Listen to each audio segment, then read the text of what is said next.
Some basic concept of chemistry के पिछले lecture में हम पढ़े थे कि मैटर क्या है। मैटर जो है मैटर क्या है, जो भी जिसके पास मास है और को ऑक्यूपाई स्पेस करता है उसको मैटर बोलते हैं। मैटर फिर हम उसको फिर डिस्ट्रीब्यूट किए थे कि मैटर दो तरह का होता है, फिजिकल होता है, केमिकल होता है। फिजिकल तीन तरह का होता है, सॉलिड, लिक्विड, गैस। और केमिकल दो तरह का होता है, प्योर सब्सटेंस, मिक्सचर। फिर प्योर सब्सटेंस दो तरह का होता है, एलिमेंट, कंपाउंड। मिक्सचर दो तरह का होता है, होमोजेनस, हेट्रोजेनस। ठीक। अब फिजिकल मैटर का जो फिजिकल क्लासिफिकेशन है, मैटर का फिजिकल क्लासिफिकेशन के बेस पे हम मैटर को सॉलिड, लिक्विड, गैस को बांटे थे कि सॉलिड क्या है, जिसके पास डेफिनेट शेप और डेफिनेट वॉल्यूम हो उसको हम सॉलिड बोलते हैं। जैसे आयरन, शुगर, गोल्ड हो गया। लिक्विड जिसके पास डेफिनेट शेप तो नहीं हो लेकिन डेफिनेट वॉल्यूम हो, वाटर, पेट्रोल, ऑयल, ये हो गया लिक्विड। गैस जिसके पास ना ही डेफिनेट शेप हो ना ही डेफिनेट वॉल्यूम हो। केमिकल क्लासिफिकेशन, जो केमिकल क्लासिफिकेशन है इसको हम केमिकल क्लासिफिकेशन को दो में बांटे, प्योर सब्सटेंस और मिक्सचर में। फिर यहाँ प्योर सब्सटेंस के बारे में बात कर रहे हैं। प्योर सब्सटेंस में दो आता है, एक एलिमेंट आता है और एक कंपाउंड आता है। एलिमेंट क्या है? Element which consist of only one same kind of atoms. ऐसा एलिमेंट हम बोलेंगे एलिमेंट जिसमें एक ही तरह के या एक ही तरह के एटम्स हो, जैसे कि carbon, nitrogen, copper, Ag, Mg, Hg, ये सब एक ही तरह के एटम्स हैं। या फिर H2O2 N2P4 एसिड, इसमें जो है एक से ज़्यादा एटम्स है लेकिन एक ही तरह के एटम्स है, इसको हम एलिमेंट्स बोलेंगे। मतलब एक ही एटम हो या एक ही तरह के एटम्स हो। अगर एक ही एटम हो तो उसको एटम्स बोलेंगे। अगर एक ही तरह के एक से ज़्यादा एटम्स हो तो उसको मॉलिक्यूल्स बोलेंगे। ठीक। एलिमेंट का ये हो गया। उसके बाद कंपाउंड। कंपाउंड किसको बोलेंगे? Compound are form by combination of two or more different element. Compound जो बनते हैं दो या दो से ज़्यादा अलग अलग एलिमेंट से बनते हैं, which are combined in fix ratio by mass, जो बनते हैं फिक्स रेशियो बाय मास से बनते हैं।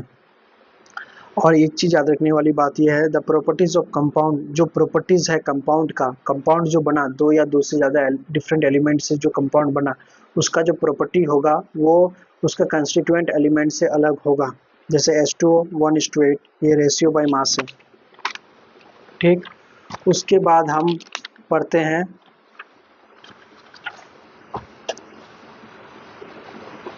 मिक्सचर। उसके बाद हम पढ़ते हैं मिक्सचर के बारे में। मिक्सचर क्या है? सब्सटेंस आर कंबाइंड, सब्सटेंस को हम मिलाते हैं इन एनी रेशियो, कोई भी रेशियो में। मतलब कंपाउंड में क्या होता है, एक फिक्स रेशियो बाय मास होता है, फिक्स रेशियो बाय मास। लेकिन मिक्सचर्स में substance are combined in any ratio by mass, any ratio by mass में एंड फॉर्म ए मिक्सचर, और मिक्सचर बनाते हैं। होमोजेनस मिक्सचर, होमोजेनस मिक्सचर में क्या होता है, कंपोजिशन जो होता है वो पूरे मिक्सचर में कंपोजिशन क्या होता है, यूनिफॉर्म होता है। जैसे कि water plus salt, water plus sugar, water plus alcohol, ये होमो मतलब सेम फेज या सेम स्टेट में होते हैं। ठीक। अब हेट्रोजेनस मिक्सचर, हेट्रोजेनस मिक्सचर जो होता है, composition is non uniform through out the mixture. Composition जो मिलावट होता है वो क्या होता है, नॉन यूनिफॉर्म होता है, पूरे मिक्सचर में नॉन यूनिफॉर्म रहता है। जैसे डिफरेंट, हेट्रो मतलब होता है डिफरेंट फेज। जैसे कि याद रखने वाले water plus sand, water plus oil, ये दोनों तो अलग अलग रहेंगे, हेट्रोजेनस है। लेकिन याद रखने वाली दो बात है, ब्लड, ब्लड क्या है, हेट्रोजेनस मिक्सचर है, और पेट्रोल भी क्या है, हेट्रोजेनस मिक्सचर है। ब्लड में क्या होता है, लिपिड प्लस वाटर मिला हुआ होता है, और पेट्रोल में ब्लड में लिपिड प्लस वाटर होता है, और पेट्रोल में ऑक्टेन प्लस टेट्रा इथाइलेट होता है। ठीक। उसके बाद यहाँ तक क्लियर हो गया। उसके बाद हम एक यूनिट सिस्टम पढ़ते हैं। यूनिट सिस्टम, यूनिट सिस्टम में 7 यूनिट्स याद रखना है। सबसे पहले लेंथ, लेंथ को सिंबल है स्मॉल एल, उसका ऐसा यूनिट है मीटर, और स्मॉल एम से दिखाते हैं। दूसरा है मास, मास का सिंबल है स्मॉल एम, ऐसा यूनिट है किलोग्राम, उसका ऐसा यूनिट, और ऐसा यूनिट सिंबल है केजी। टाइम, टाइम का स्मॉल टी से सिंबल दिखाते हैं, उसका ऐसा यूनिट है सेकेंड। इलेक्ट्रिक करंट का है आई, और ऐसा यूनिट है एम्पियर, कैपिटल ए से दिखाते हैं। टेम्परेचर का सिंबल टी, ऐसा यूनिट है केल्विन, उसको ऐसा यूनिट का जो सिंबल है के से दिखाते हैं। ल्यूमिनस इंटेंसिटी सिंबल है आई यू, ऐसा यूनिट है कैंडेला, सी डी से दिखाते हैं। अमाउंट ऑफ सब्सटेंस को सिंबल है एन, और उसका ऐसा यूनिट है मोल, और उसका सिंबल है एम ओ एल। ठीक। यहाँ तक क्लियर है। अब यहाँ जो ये prefix, symbol, multiplication factor, examples ये सब जो दिया हुआ है, जैसे 1 सेंटी या 1 डेसी, तो इसको याद रखने के लिए हम एक शॉर्ट बनाए हैं, शॉर्टकट बनाए, Y Z small Y Z A F, यजफ यजफ यजफ पन M M C D deca हकम G T P Z Y. ठीक, ये वाई से हो गया। यक yocto yocto zepto atto femto pico nano micro milli centi deci deca hecto kilo mega giga tera peta exa zetta yotta. ठीक, मतलब इधर से सेम है, इधर डेका के बाद इधर जो चीज़ है सेम है, मतलब पावर सेम है, बस प्लस माइनस का फर्क है। और इधर जो है ये भी प्लस माइनस का फर्क है। जैसे देखिए, आप यहाँ से हम शुरू करते हैं, वाई जेड ए एफ, यजफ पन M M C D deca हकम G T P Z Y, यजफ पन 10⁻24, 10⁻21, 10⁻18, 10⁻15, 10⁻12, 10⁻9, 10⁻6, 10⁻3, 10⁻2, 10⁻1। अब यहाँ डेका में 10 power plus 1, 10 power plus 2, 10 power plus 3, 10 power plus 6, 10 power plus 9, 10 power plus 12, 10 power plus 15, 10 power plus 18, 10 power plus 21, 10 power plus 24। तो ये याद रखना, मतलब ये सबको याद रखना है। यजफ पन M M C D deca हकम G T P Z Y. ठीक है, यहाँ तक क्लियर है।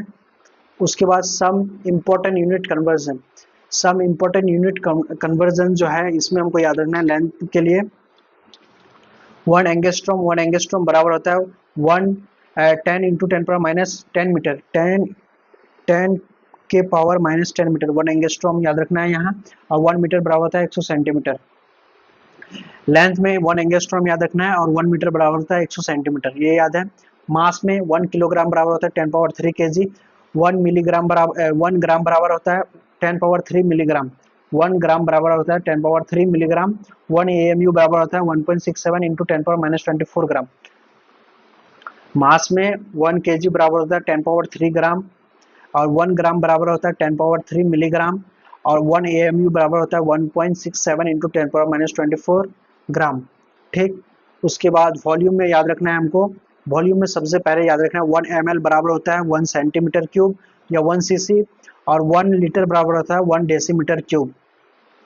ठीक, और 1 लीटर बराबर होता है 10 power 3 ml, 10 power 3 centimetre cube, 10 power 3 CC. तो इससे हम कन्वर्जन कर सकते हैं। उसके बाद आ जाते हैं हम एनर्जी। एनर्जी में याद रखना है, एनर्जी 1 कैलोरी बराबर होता है 4.2 जूल, और 1 आर्क बराबर होता है 10 पावर -7 जूल। 1 इलेक्ट्रॉन वोल्ट बराबर होता है 1.6 into 10 power -19 joule. 1 litre ATM बराबर होता है 101 इंटू 101.3 जूल या 100 जूल। तो इसको अरेंज करके याद रखना है। तो सबसे ज़्यादा होता है 1 लीटर एटीएम, 1 लीटर एटीएम सबसे ज़्यादा होता है। 1 लीटर एटीएम बराबर होता है 101.3 जूल। उसके बाद आता है 1 कैलोरी बराबर होता है 4.2 जूल। उसके बाद आता है 1 जूल। उसके बाद आता है 1 आर्क, 1 आर्क बराबर होता है 10 पावर -7 जूल। उसके बाद आता है 1 इलेक्ट्रॉन वोल्ट, 1 इलेक्ट्रॉन वोल्ट बराबर होता है 1.6 इंटू 10 पावर -19 जूल। तो ये अरेंज इसको भी आना चाहिए, मतलब सबसे बड़ा कौन है, 1 लीटर एटीएम सबसे बड़ा है, जो कि कितना है 101 पॉइंट या 100 जूल। उसके बाद 1 कैलोरी बराबर होता है 4.2 जूल। उसके बाद 1 जूल, 1 आर्क बराबर होता है 10 पावर -7 जूल। 1 इलेक्ट्रॉन वोल्ट बराबर होता है 1.6 इंटू 10 पावर -19 जूल। ठीक, उसके बाद हम याद रखते हैं प्रेशर। प्रेशर के कुछ यूनिट्स है। प्रेशर में 760 mm ऑफ Hg, 760 टॉर। उसके बाद 1.01325 बार। उसके बाद 1.013 इंटू 10 पावर 5 पास्कल। उसके बाद 1.013 into 10 power 5 newton metre square. तो उसके बाद 1 mm of Hg, 1 mm of Hg बराबर होता है 1 टॉर, 1 टॉर बराबर होता है 133 पास्कल। यहाँ तक प्रेशर हो गया। उसके बाद प्रेशर के बाद आ जाते हैं हम टेम्परेचर के कुछ कन्वर्जन्स। जैसे केल्विन अगर निकालना है, के बराबर होता है C प्लस 273, मतलब के इक्वल C प्लस 273। अगर डिग्री सेल्सियस में निकालना है, डिग्री सेल्सियस में निकालना है 5/9। डिग्री सेल्सियस में अगर निकालना है, डिग्री सेल्सियस बराबर 5/9, डिग्री सेल्सियस बराबर 5/9 into degree Fahrenheit minus 32 degree Celsius बराबर होता है, डिग्री सेल्सियस बराबर 5/9 डिग्री फ़ारेनहाइट, मतलब 5/9 इंटू डिग्री फ़ारेनहाइट माइनस 32, ये हो गया। अगर फ़ारेनहाइट में निकालना है तो 9c/5 plus 32, 9c/5 plus 32, 9c/5 plus 32। तो ये यहाँ से कन्वर्जन्स, ये सब वैल्यूज जो है हमको याद रखना है। इसके बाद आ जाते हैं हम, अब कुछ क्वेश्चंस है, ये क्वेश्चंस बनाएंगे।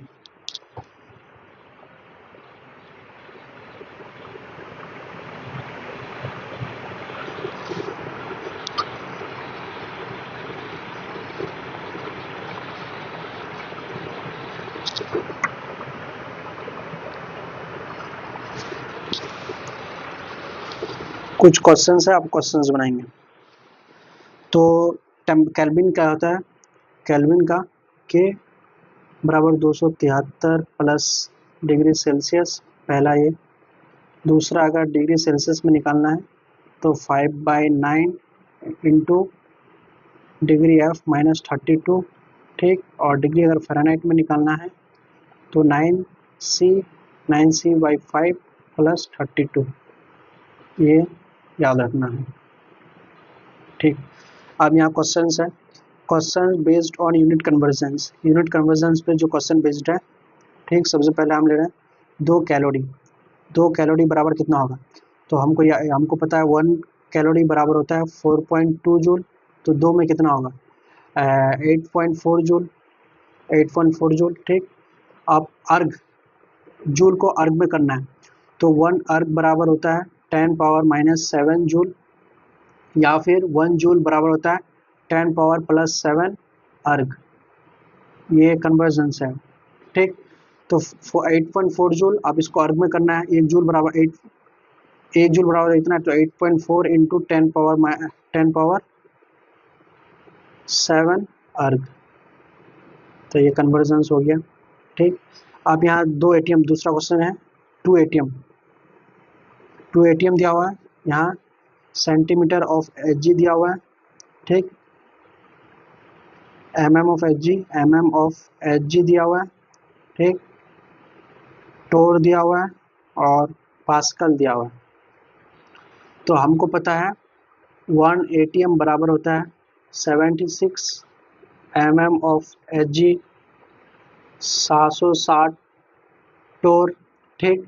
66 centimetre of H G, 1.01325 bar, ठीक। 1.013 into 10⁻5 pascal, 1.013 into 10⁻5 newton metre square, और 1 ऑफ एच जी बराबर होता है 1 टॉर, और कितना होता है 133 पास्कल।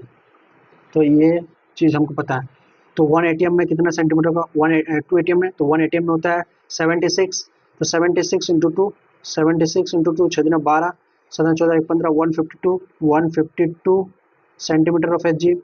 1 एटीएम में कितना होता है 76, 760 ऑफ एच जी, तो 2 में कितना होगा 1520 ऑफ एच जी। टोर कितना होगा, उतना ही होगा 1520 टोर। पास्कल कितना होगा, एक में इतना था, 1 एटीएम में पास्कल कितना था 1.013, तो 2 में कितना होगा, तो इसको मल्टीप्लाई अगर 2 से अगर मल्टीप्लाई कर देते हैं तो 3 दिन 6, 2 1 2, 2 0 0, 2 1 2 इंटू 10⁻5 पास्कल, हो गया ये सवाल।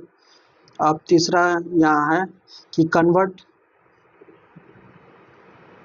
59 डिग्री फ़ारेनहाइट को, इसको सेल्सियस में करना है और केल्विन में करना है। तो सेल्सियस में आ जाने से केल्विन में इजीली आ जाएगा। फॉर्मूला हमको पहले, सबसे पहले फॉर्मूला केल्विन का 273 प्लस सी, ठीक। डिग्री सेल्सियस में निकालना है 5/9, उसके बाद इंटू डिग्री एफ माइनस 32, ठीक है। और फ़ारेनहाइट में अगर निकालना है तो फॉर्मूला है 9c/5 प्लस 32, ये 3 फार्मूला याद रहना चाहिए हमको। तो फ़ारेनहाइट में दिया हुआ है, तो फ़ारेनहाइट में दिया, सेल्सियस में निकालना है तो ये वाला फॉर्मूला इस्तेमाल करेंगे। डिग्री सेल्सियस 5/9, 59 डिग्री यहाँ आ गया -32। 59 -32 कितना होगा? 7, 17, 17 नहीं 27, 7, 27। तो यहाँ आ जाएगा 5/9, यहाँ आ जाएगा 27, 9 तिया 27, 5 तिया 15, 15 डिग्री सेल्सियस हो जाएगा। तो 15 डिग्री सेल्सियस तो केल्विन में अगर निकालना है तो केल्विन में क्या आ जाएगा? 273 प्लस सी, तो 273 प्लस 15 तो कितना आ जाएगा? 8, 8 280 डिग्री केल्विन। तो आंसर आ गया ये 15 डिग्री सेल्सियस और 288 केल्विन। ठीक, ये आ गया कन्वर्जन।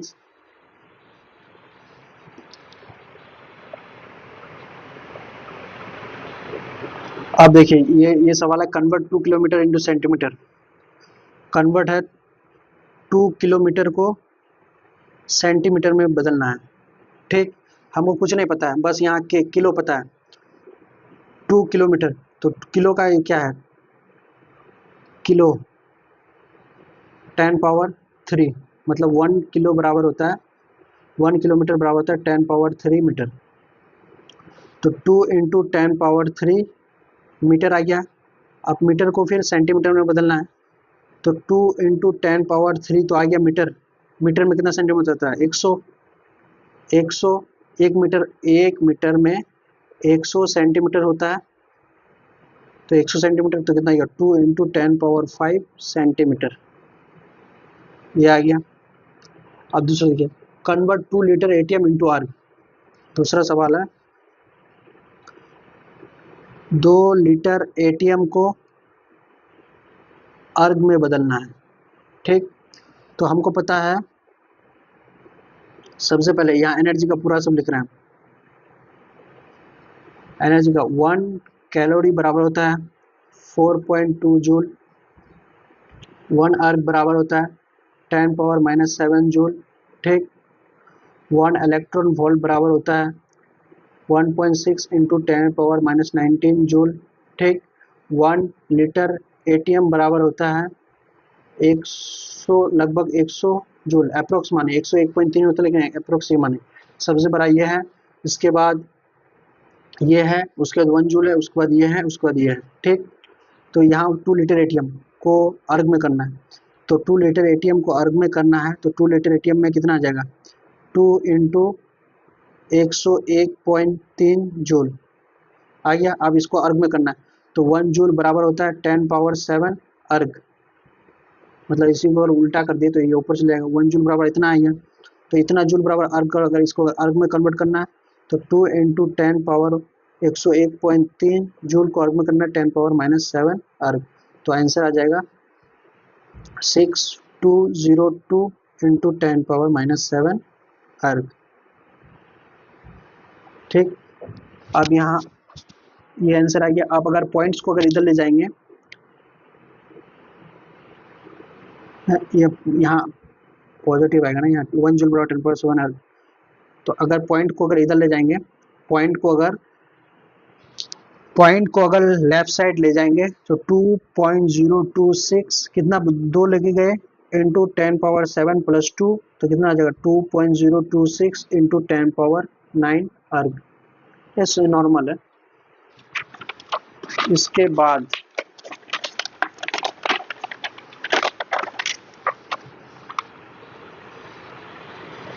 यहाँ तक हो गया 2 into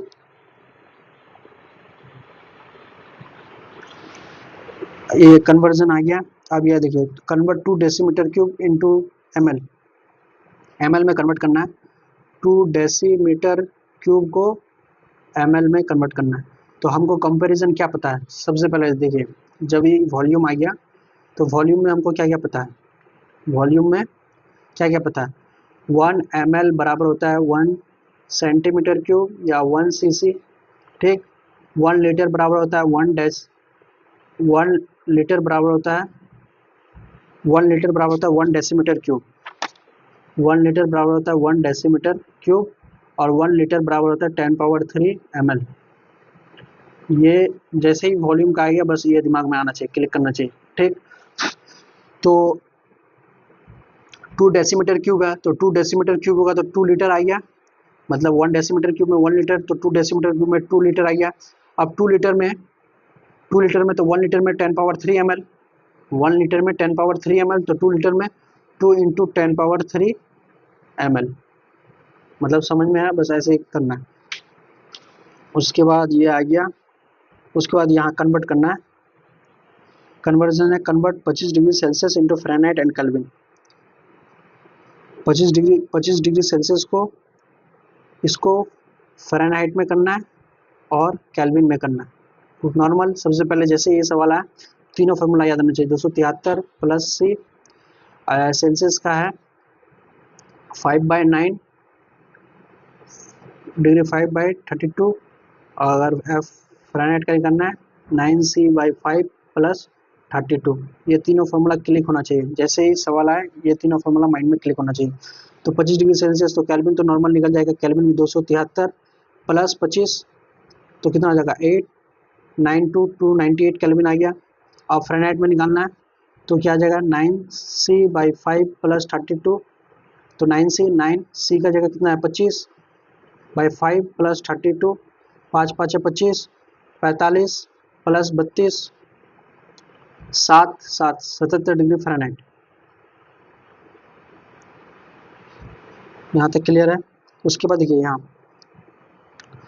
1 nanometre into picometre and kilometre. 1 nanometre को पिकोमीटर में ले जाओ और 1 नैनोमीटर को किलोमीटर में ले जाओ। हमको कुछ नहीं पता है, बस यहाँ से नैनोमीटर पता है और नैनोमीटर कितना है, पिकोमीटर कितना है, ये पता है। अब इसको 1 नैनोमीटर को पिकोमीटर में और किलोमीटर में कैसे ले जाइए? सबसे पहले ये शॉर्ट याद आना चाहिए, YZ यजफ, पन, mm, CD, डेका, हकम, GT, पे, ZY। क्या क्या पूछा है? नैनोमीटर दिया हुआ है, नैनो ये दिया हुआ है, ये गिवन है, ठीक। किस में कन्वर्ज करना है? पिको में लेके जाना है, ठीक, और किलोमीटर में ये दोनों में लेके जाना है। तो बस कुछ नहीं, नॉर्मली 1 नैनोमीटर कितना बराबर होता है? नैनोमीटर होता है 1 into 10 power -9 metre, 1 into 10 power -9 metre, 1 nanometre बराबर इतना होता है। अब 1 10 पावर -9 मीटर को पिकोमीटर में करना है, 10 पावर -9 मीटर को पिकोमीटर में करना है, ठीक। तो 1 नैनोमीटर बराबर हो गया इतना, 1 पिकोमीटर बराबर हो जाएगा 10 पावर -12 मीटर, 10 पावर 3 मीटर। तो ये सब तो निकालने की जरूरत नहीं है आपको। 10 पावर -9 मीटर आ गया। अब 10 पावर -9 मीटर को पिकोमीटर में करना है, तो यहाँ देखिए 1 नैनोमीटर बराबर होता है 10 पावर -9 मीटर, ठीक। 1 पिकोमीटर बराबर होता है 10 पावर -12 मीटर, 1 किलोमीटर बराबर होता है 10 पावर +3 मीटर। ये चीज़ आपको पता है, लेकिन 10 पावर -9 मीटर को आपको ले जाना है। तो आप देखिए इधर देखिए कैसे कर रहे हैं। आप देखिए यहाँ से हम निकाल रहे हैं 1 मीटर बराबर हो गया 10 पावर -9 नैनोमीटर। ये क्लियर हुआ कैसे?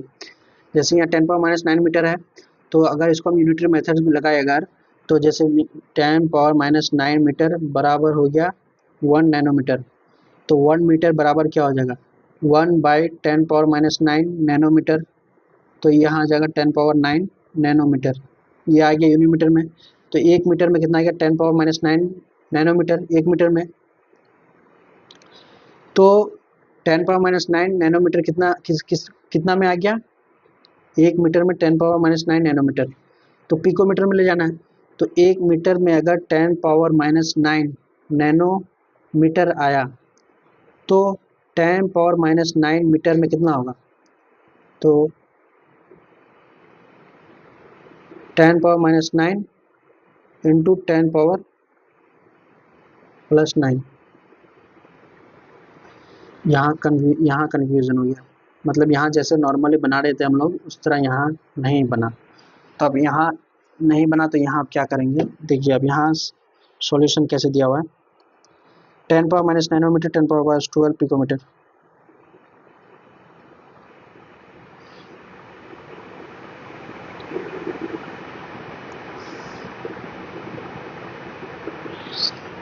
अब यहाँ से देखिए 1 नैनोमीटर को कन्वर्ट करना है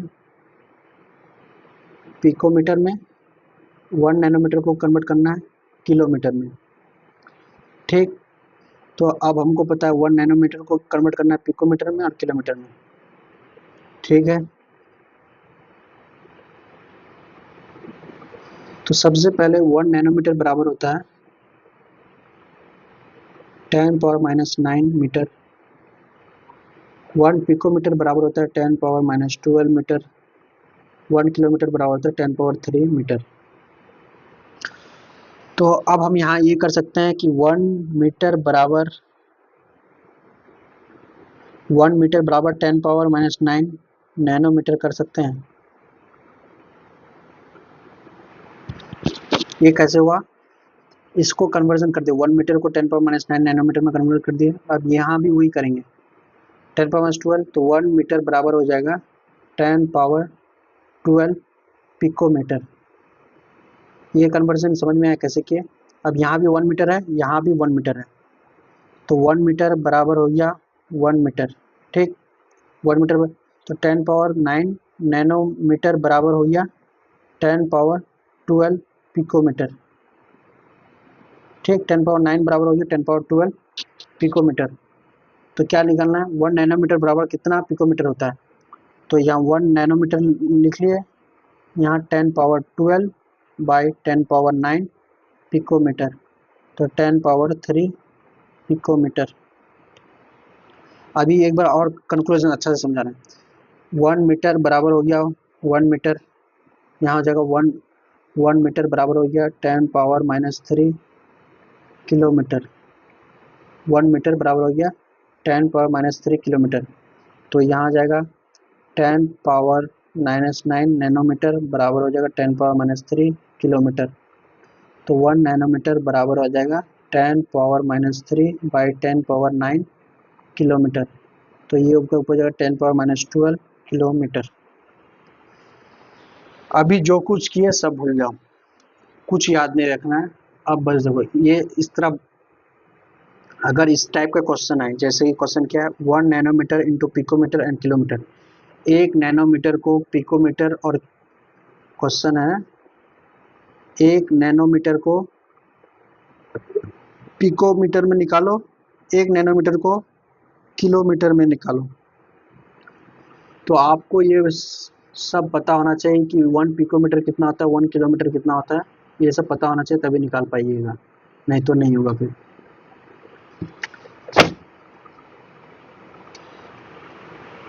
सबसे पहले जो अभी यहाँ समझे, इसको यहाँ समझा रहा हूँ, एक तो सेकंड मेथड जो बहुत ही आसान है, उससे आप नॉर्मली निकाल सकते हैं। जैसे 1 नैनोमीटर है, तो 1 नैनोमीटर बराबर होता है 10 पावर माइनस 9 मीटर। ठीक, ये 1 नैनोमीटर हो गया।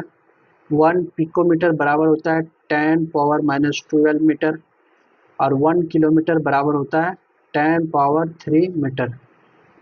ये तीनों चीज़ आपको पता होना चाहिए। ठीक, अब हम क्या कर रहे हैं, 1 मीटर को कर रहे हैं, 1 मीटर यूनिटरी मेथड से 1 मीटर बराबर हो गया 10 पावर 9 नैनोमीटर। ये यूनिटरी मेथड, तो यहाँ भी सेम 1 मीटर बराबर हो जाएगा, 1 मीटर बराबर हो जाएगा 10 पावर 12 पिकोमीटर। यहाँ भी सेम 1 मीटर बराबर हो जाएगा 10 पावर माइनस 3 किलोमीटर। ठीक,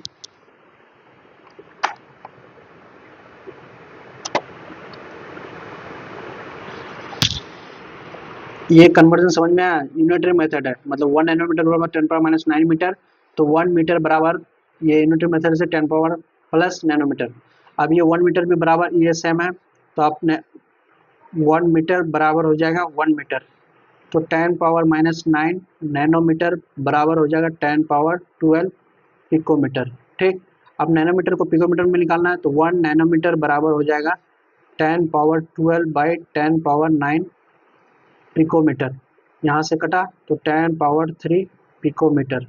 ठीक, सेम 1 मीटर बराबर 1 मीटर, ये 1 मीटर बराबर 1 मीटर, तो 1 मीटर बराबर 10⁻³ नैनोमीटर, 10⁻³ किलोमीटर।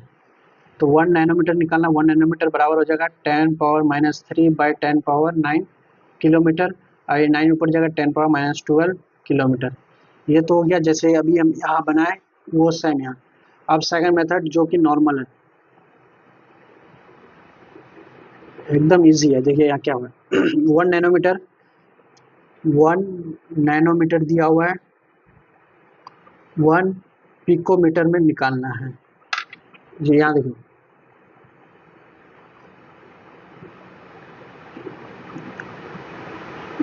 जिनको जिन में निकालना, देखिए यहाँ नॉर्मली नैनोमीटर को पिकोमीटर में निकालना है। मतलब अगर 1 नैनोमीटर को, जैसे ये नैनोमीटर था यहाँ, किस में निकालना है, किलोमीटर में निकालना है। क्वेश्चन क्या है, 1 नैनोमीटर को पिकोमीटर में निकालो, 1 नैनोमीटर को किलोमीटर में निकालो। तो 1 नैनोमीटर को पिकोमीटर में निकाले, तो यहाँ देखिए क्या लिखा है, 1 नैनोमीटर जिनको, ये गिवन दिया हुआ है कि 1 नैनोमीटर को निकालो, जिन में किस में निकालो, पिकोमीटर में निकालो। मतलब नैनोमीटर को पिकोमीटर में निकालो, मतलब ये दिया हुआ है जिनको, जैसे यहाँ बनाना सॉल्यूशन करना तो समझ में आएगा। तो 1 नैनोमीटर दिया हुआ है, मतलब दिया हुआ है 1 नैनोमीटर को पिकोमीटर में निकालना है। तो 1 नैनोमीटर बाई 1/पिकोमीटर, ठीक। 1 नैनोमीटर कितना होता है, 10⁻⁹ मीटर। 1 पिकोमीटर कितना होता है, 10⁻12 मीटर। तो ये कटेगा तो कितना आएगा, 10⁻³ तो 10⁻³ मीटर।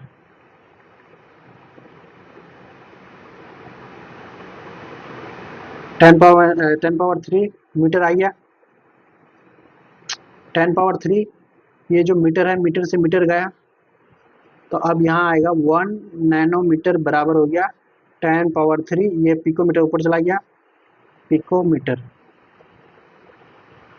मतलब ये सेकंड मेथड बहुत ही इजी है। ये जो पहला वाला मेथड था इसमें थोड़ा कंफ्यूजन, लेकिन ये भी आसान ही है, इसमें भी कोई हार्ड नहीं है, मतलब नॉर्मली सब कुछ आता है। लेकिन सेकंड मेथड अगर स्पीड में अगर बनाना है, तो आपको तो जितना टर्म दिया हुआ है इसके सभी, मतलब 1 नैनोमीटर बराबर कितना मीटर होता है ये सब पता होना चाहिए, 1 पिकोमीटर बराबर कितना मीटर होता है ये सब पता होना चाहिए, 1 किलोमीटर बराबर कितना मीटर होता है ये पता होना चाहिए, तभी होगा। तो यहाँ दिया हुआ है 1 नैनोमीटर जिनको, 1 नैनोमीटर को पिकोमीटर में बदलना है। 1 नैनोमीटर बराबर कितना पिकोमीटर होता है, तो ये जिनमें आप इसको जिनको 1 नैनोमीटर को किलोमीटर में बदलना है। तो अब जैसे देखिए 1 नैनोमीटर को किलोमीटर में बदलना है। तो 1 नैनोमीटर बराबर कितना होता है, 10⁻⁹ मीटर। 1 किलोमीटर बराबर होता है 10⁻³ मीटर। मीटर से मीटर गया, यहाँ 10⁻³ है, ये -10⁻⁹ है, तो कटेगा नहीं, तो इसको ऊपर ले जाएंगे तो 10⁻⁻12 बचा। तो 1 नैनोमीटर बराबर हो गया 10⁻⁻12 किलोमीटर। तो कंक्लूजन कर रहे हैं, जब पिकोमीटर नैनोमीटर तरह के सवाल आए कि पिकोमीटर को नैनोमीटर में करना है, या पिकोमीटर को गीगामीटर या पिकोमीटर को एंगस्ट्रॉम में करना है, तो इसमें आपको नॉर्मली क्या करना है। जैसे एक सवाल और ले रहे हैं, इसमें नॉर्मली क्या करना है, मतलब अगर क्वेश्चन में दिया हुआ है कि पिकोमीटर को किलोमीटर में करना है, तो पिकोमीटर को ऊपर लिखो, डिनोमिनेटर में लिखो, और जिसको निकालना है कि किस में निकालना है उसको नीचे लिखो। मतलब नैनोमीटर जिनको जिनको इसको दिया हुआ है नैनोमीटर को पिकोमीटर में निकालना है, नैनोमीटर दिया हुआ है तो नैनोमीटर ऊपर दिए, पिकोमीटर में निकालना है उसको नीचे दिए। अब इसको पुट करके बनाइए। जैसे दूसरा क्वेश्चन यहाँ ले रहे हैं, कन्वर्ट 1 नैनोमीटर, 1 नैनोमीटर को कन्वर्ट करना है किसमें, मिलीमीटर में और हेक्टोमीटर में, हेक्टोमीटर। तो सबसे पहले आपको नैनोमीटर में कितना मीटर आता है, मिलीमीटर कितना, तो ये सब निकालने के लिए सबसे पहले आपको याद रखना YZAF यजफ, पन, MM, CD, डेका, हकम, चीटी, पे, ZY। ठीक, यहाँ कौन सा दिया हुआ है, नैनोमीटर दिया हुआ है, नैनोमीटर ये दिया हुआ है, निकालना किसमें, मिलीमीटर, ये हो गया माइक्रो, ये हो गया मिलीमीटर में निकालना है, और किसमें, डेका, हेक्टो, इसमें निकालना है। तो अब देखिए यहाँ क्या है, नैनोमीटर दिया हुआ है, 1 नैनोमीटर दिया हुआ है, किस में निकालना है, मिलीमीटर में, 1 मिलीमीटर में, नैनोमीटर को मिलीमीटर में निकालना है, ठीक। तो 1 नैनोमीटर को, तो जिसको जो दिया हुआ है उसको ऊपर लिखे, जिसमें निकालना है उसको नीचे लिखे, 1 नैनोमीटर। तो 1 नैनोमीटर बराबर होता है 10 इंटू 10⁻⁹ मीटर नैनोमीटर, और मिलीमीटर बराबर होता है 10⁻³ मीटर। एम से मीटर गया, यहाँ कटेगा तो कितना बचेगा, 10⁻⁶। तो 1 नैनोमीटर बराबर हो गया 10⁻⁶ मिलीमीटर, ठीक। अब हेक्टो, हेक्टो का कितना होता है, डेका होता है 10⁻+1, हेक्टो होगा 10⁻+2, ये हेक्टो 10⁻+2। तो 1 नैनोमीटर बराबर किस में निकालना है, हेक्टोमीटर में निकालना है, 1 हेक्टोमीटर में। तो 1 नैनोमीटर बराबर हो गया 10⁻⁹ मीटर, हेक्टो में निकालना है, हेक्टो में निकालना है। तो हेक्टो बराबर होता है 10⁻+2 मीटर, तो ये हो जाएगा 10⁻11 मीटर। तो नॉर्मली समझ में आया क्या करना है, मतलब जिसको जो दिया हुआ है उसको ऊपर, जिनमें निकालना है उनको नीचे।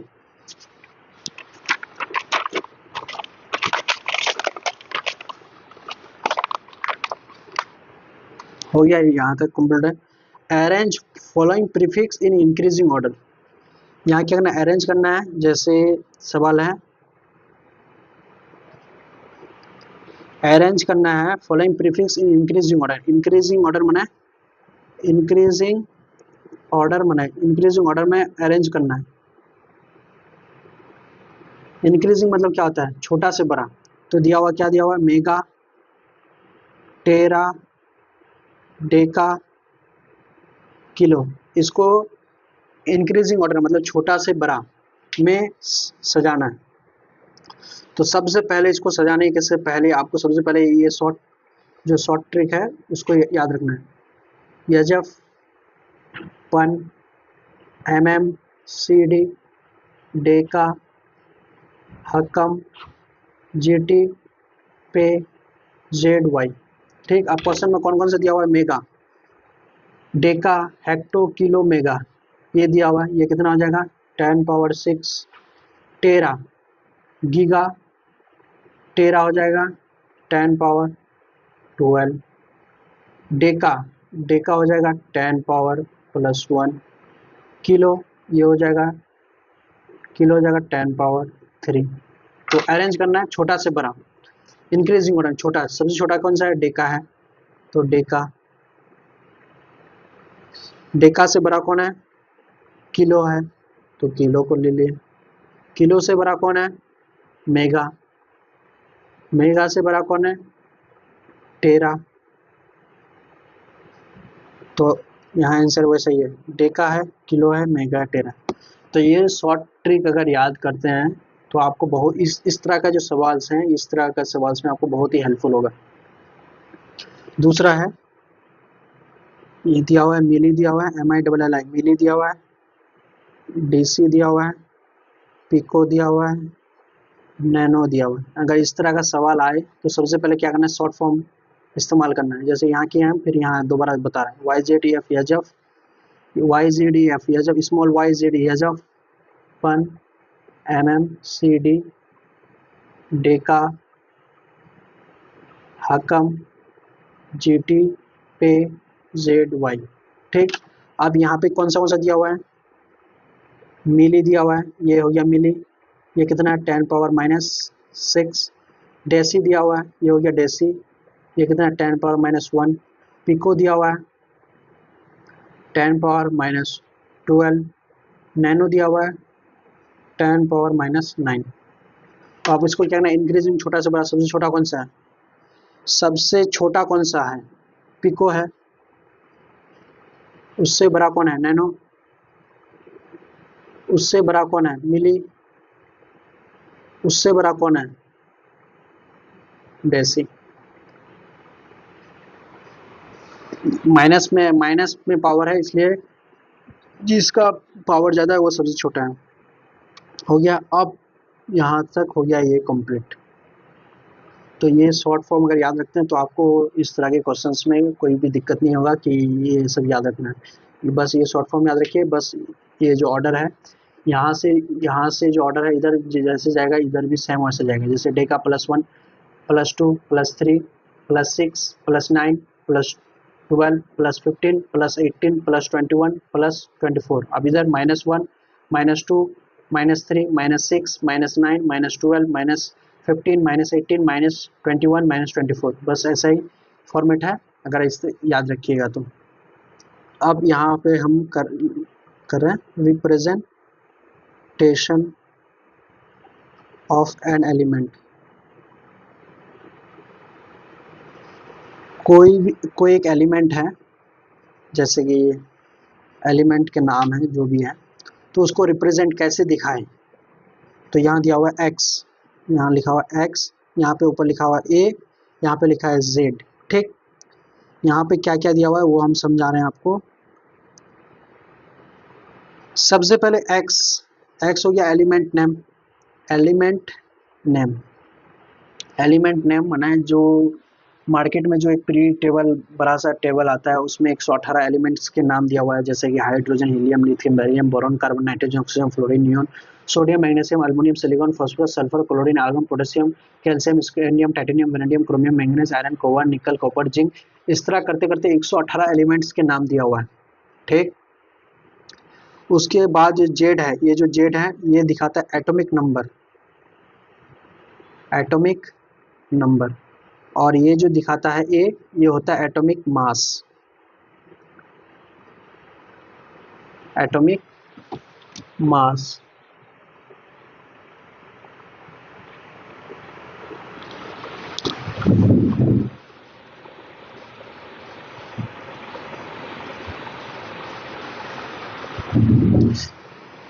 जेड हो गया एलिमेंट के नाम, एक्स हो गया एलिमेंट के नाम, एटॉमिक नंबर, एटॉमिक मास। जैसे कि एग्जांपल ले रहे हैं हम ऑक्सीजन,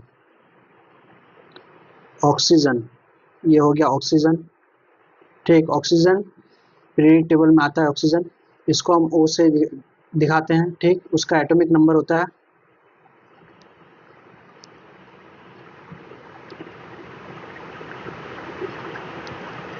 816। तो ये जो हो गया एलिमेंट के नाम है, शॉर्ट फॉर्म में ऑक्सीजन को ऐसे ओ से दिखाते हैं। ये जो ऊपर आ गया ये एटॉमिक मास है। ठीक, और नीचे जो आ गया एटॉमिक नंबर है। जैसे कि पीरियडिक टेबल जो ऐसे होता है, hydrogen, helium, lithium, beryllium, boron, carbon, nitrogen, oxygen, fluorine, neon. ठीक, तो ये हो गया, यहाँ हो जाएगा 1 2 3 4 5 6 7 8। यहाँ देखिए ऑक्सीजन के नीचे में 8 है, तो यहाँ 8 और यहाँ इसके ऊपर होगा 16। तो ये हो गया। अब समझ रहे हैं आगे। फॉर न्यूट्रल एलिमेंट, ये हो गया आपको समझाने के लिए एग्जाम्पल है ये। यहाँ क्या हुआ, for neutral elements, for neutral, neutral element मतलब उसमें कोई भी चार्ज वार्ज नहीं हो। जैसे कि चार्ज वार्ज न्यूट्रल एलिमेंट, जैसे कि oxygen, nitrogen, fluorine, neon, sodium. तो ये सब जो एलिमेंट्स है, ये सब एलिमेंट्स न्यूट्रल है, मतलब इसमें कोई ना, जैसे कि प्लस पॉजिटिव चार्ज है या फिर माइनस नेगेटिव चार्ज है, तो ये सब नेगेटिव चार्ज ये सब एलिमेंट्स में नहीं है। तो जो सब एलिमेंट न्यूट्रल एलिमेंट है, जैसे कि ये सब न्यूट्रल एलिमेंट है, तो ये सब न्यूट्रल एलिमेंट में अगर एटम जेड निकालना है, जेड एटॉमिक नंबर निकालना है, एटॉमिक नंबर, तो एटॉमिक नंबर जेड क्या करता है, डिनोट करता है एटॉमिक नंबर को। और एटॉमिक नंबर क्या है, नंबर ऑफ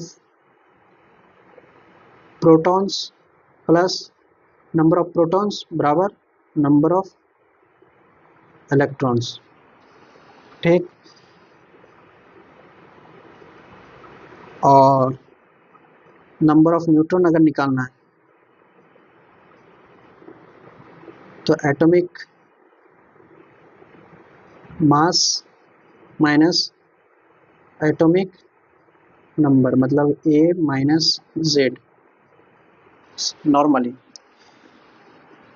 एक कोई एटम है, ठीक, ये एक एटम है। जनरल बात ये सब आगे डिस्कस कर चुके हैं या आगे डिस्कस करेंगे। एटॉमिक स्ट्रक्चर में एक चैप्टर है उसमें डिस्कस होता है।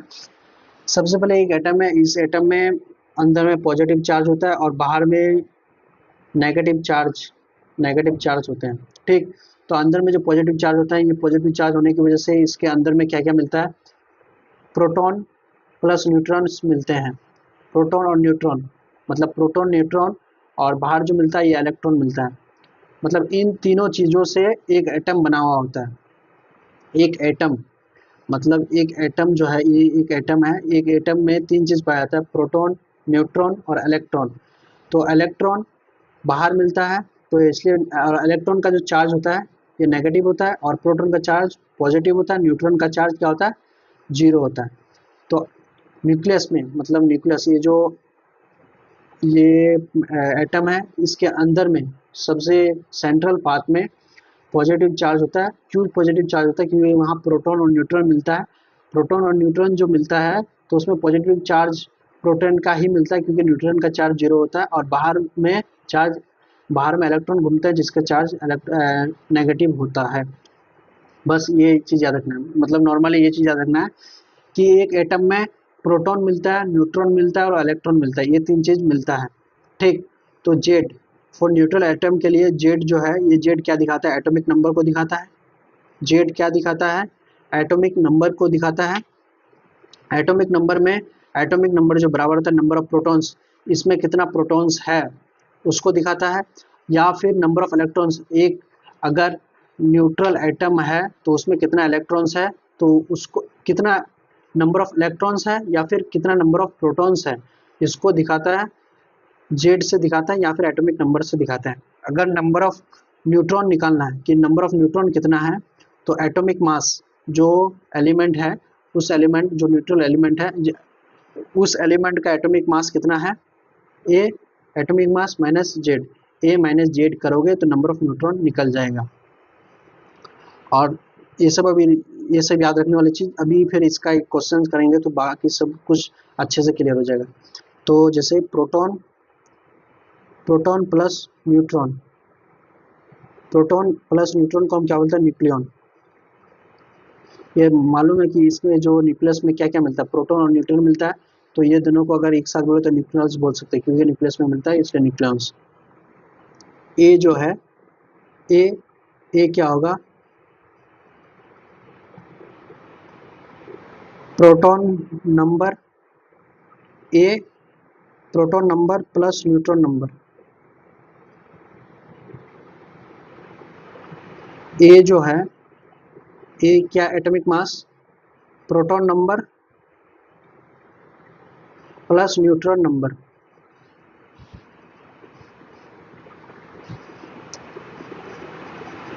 बस, मतलब प्रोटॉन नंबर, मतलब न्यूट्रॉन, अगर नंबर ऑफ न्यूट्रॉन निकालना है ए माइनस जेड भी कर सकते हैं। सबसे पहले नॉर्मली कोई भी एक एटम है उसको अगर रिप्रेजेंट करना है तो यहाँ ए आता है, यहाँ जेड आता है। ए जो है ये एटॉमिक मास है, ठीक, और जेड जो है ये एटॉमिक नंबर है, ठीक, और ये एलिमेंट के नाम है, एलिमेंट है, ठीक। सबसे पहले जेड जो है ये एटॉमिक नंबर है, या फिर जेड को हम क्या बोल सकते हैं, नंबर ऑफ प्रोटॉन्स कितना है उस एटम में। मतलब ये जो भी बात चल रहा है, ये ऐसा एटम जिसमें कोई चार्ज ना हो उसके बारे में बात चल रहा है। Atomic number plus number of proton या फिर नंबर ऑफ इलेक्ट्रॉन। मतलब अगर एटॉमिक नंबर अगर आपको निकालना है तो उसमें कितना प्रोटॉन गिन लीजिए तो उससे आपको एटॉमिक नंबर मिल जाएगा, या फिर कितना नंबर ऑफ इलेक्ट्रॉन है वो गिन लीजिए तो एटॉमिक नंबर मिल जाएगा। और अगर प्रोटॉन प्लस न्यूट्रॉन को न्यूक्लियस बोलते हैं तो ये तो नॉर्मल है। और नंबर ऑफ न्यूट्रॉन निकालना है, नंबर ऑफ न्यूट्रॉन, मतलब न्यूक्लियस में जो नंबर ऑफ न्यूट्रॉन कितना है, तो ए माइनस जेड, ये हो गया atomic mass minus atomic number. मतलब atomic mass minus atomic number करोगे तो नंबर ऑफ न्यूट्रॉन निकल जाएगा। या फिर न्यूट्रॉन को निकालने के लिए, नंबर ऑफ न्यूट्रॉन को अगर निकालना है, नंबर ऑफ न्यूट्रॉन को निकालना है तो ए माइनस जेड से तो और निकल जाएगा।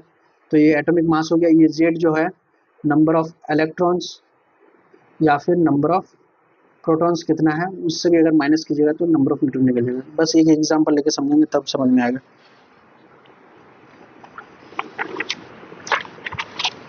जैसे कि यहाँ पे एक एग्जाम्पल है, ठीक। ऑक्सीजन है जिसका एटॉमिक मास है 16 और जेड जो है वो कितना है, 8 है, ठीक। तो ये जो हो गया एलिमेंट के नाम। तो सबसे पहले जेड कितना है, बराबर 8 है। जेड क्या है, एटॉमिक नंबर है। तो इसमें नंबर ऑफ प्रोटॉन्स कितना होगा, नंबर ऑफ प्रोटॉन्स कितना होगा, 8 होगा। नंबर ऑफ इलेक्ट्रॉन्स कितना होगा, वो भी 8 होगा। अब नंबर ऑफ न्यूट्रॉन निकालना है। तो नंबर ऑफ न्यूट्रॉन निकालने के लिए नंबर ऑफ न्यूट्रॉन का जो फॉर्मूला आता है ए माइनस जेड। एटॉमिक मास कितना है 16, जेड कितना है 8, तो नंबर ऑफ न्यूट्रॉन कितना हो गया 8, नॉर्मली निकल गया। एक कंक्लूजन कर रहे हैं। ये एलिमेंट के नाम, ये एटॉमिक मास, ये एटॉमिक नंबर, ठीक। जेड जो होता है ये एटॉमिक नंबर है। न्यूट्रल, यहाँ न्यूट्रल के बाद चल रहा है।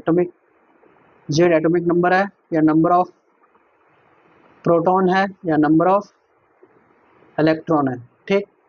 आप नंबर ऑफ न्यूट्रॉन अगर निकालना है तो ए माइनस जेड करो, नंबर ऑफ न्यूट्रॉन निकल जाएगा। ये हो गया न्यूट्रल एटम में। न्यूट्रल एटम माने ऐसा एटम जिसमें कोई भी प्लस चार्ज या माइनस चार्ज ना हो, उस एटम के बारे में ऐसे चल रहा है बात। उसके बाद कुछ याद रखने वाली बातें।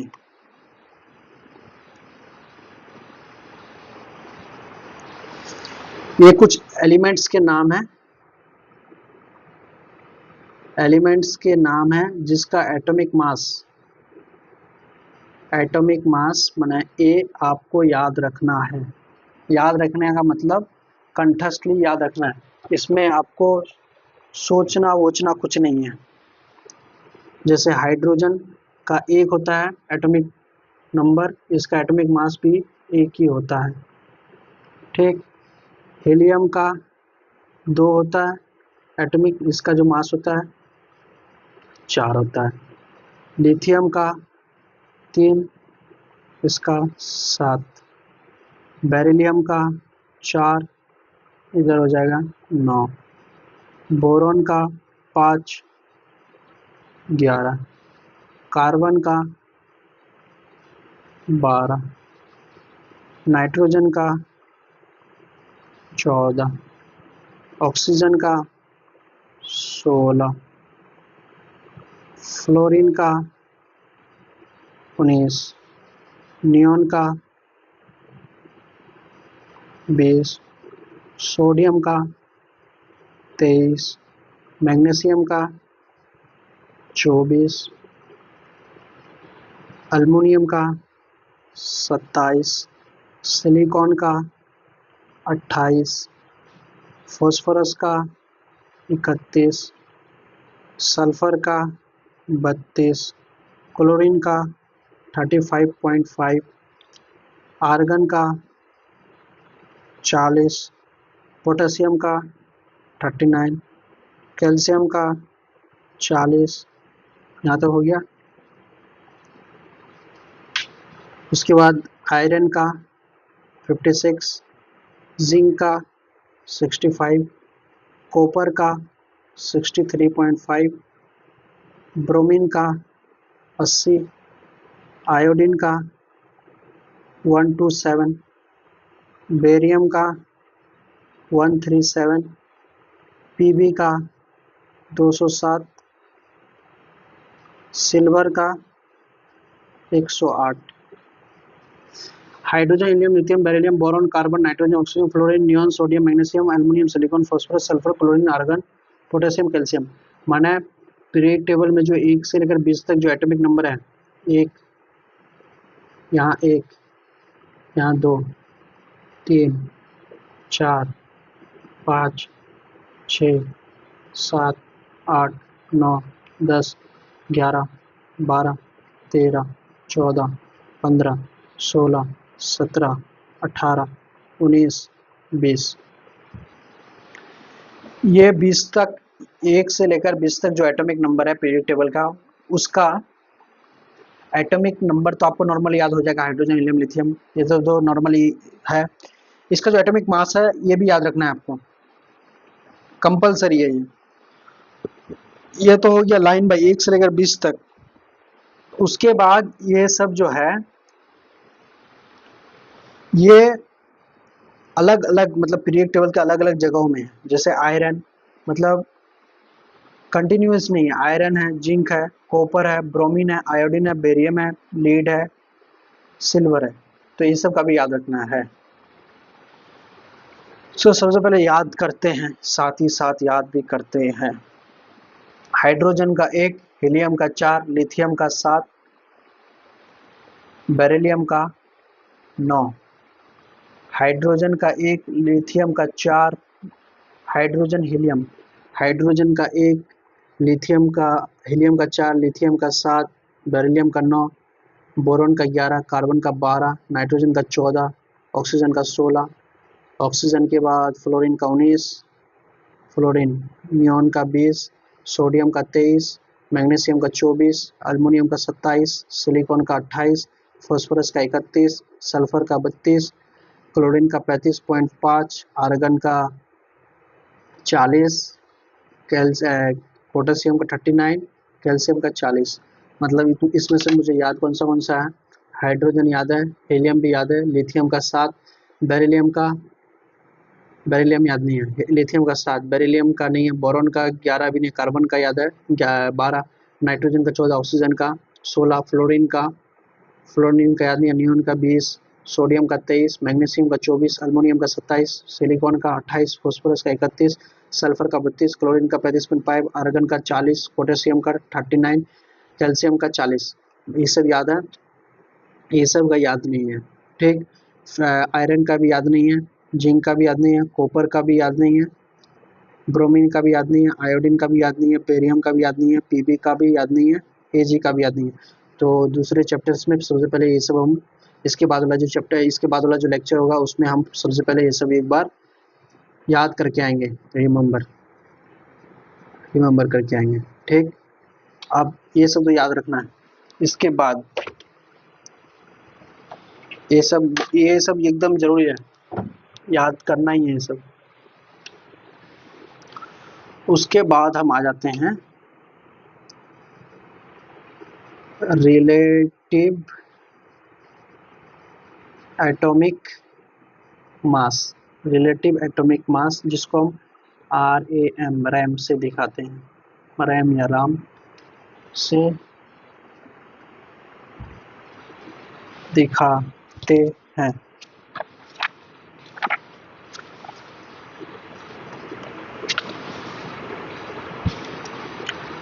रिलेटिव एटॉमिक मास, अब ये क्या है अब समझ रहे हैं हम। It is just a number, it is just a number, ये एक नंबर है which indicates that how many times mass of one atom, how many times mass of one atom of an element is heavier with respect to a standard। Ram क्या है? It is just a number, ये एक number ही है which indicates, जो बताता है, date how many times, कितने गुना, मास of one atom, एक एटम का मास कितने गुना, ऑफ एन एलिमेंट, किसी भी एलिमेंट का एक एटम का मास कितने गुना, is heavier with respect to a standard. एक स्टैंडर्ड मतलब हाइड्रोजन के, हाइड्रोजन यहाँ स्टैंडर्ड हाइड्रोजन मान लिए, हाइड्रोजन के एक एटम के मास कितने गुना हेवियर है, बस वही है रैम। बस क्या है? It is just a number, it is just a number, ये एक नंबर है विच इंडिकेट्स, जो बताता है, डैट कि, हाउ मैनी टाइम्स, कितने गुना, मास ऑफ वन एटम, एक एटम के मास, ऑफ एन एलिमेंट, कोई एक एलिमेंट का, इज हेवियर, हेवियर भारी है, with respect to a standard, with respect to a standard. Standard यहाँ हाइड्रोजन को मान लिया गया है, मतलब हाइड्रोजन को मानकर एक एटम के मास को एक मतलब हाइड्रोजन को माना है यहाँ, इसको मानकर अगर एक एटम के मास कितने गुना भारी है, मतलब ऐसे नॉर्मली समझ में नहीं है, यहाँ पर हम इससे समझ रहे हैं। आर एम, रैम क्या है? Mass of one atom of an element, किसी भी एलिमेंट का मास निकालना है, ठीक, by 1/12 part of mass of one carbon. One carbon के जो C12 आइसोटोप है, मतलब रैम क्या है?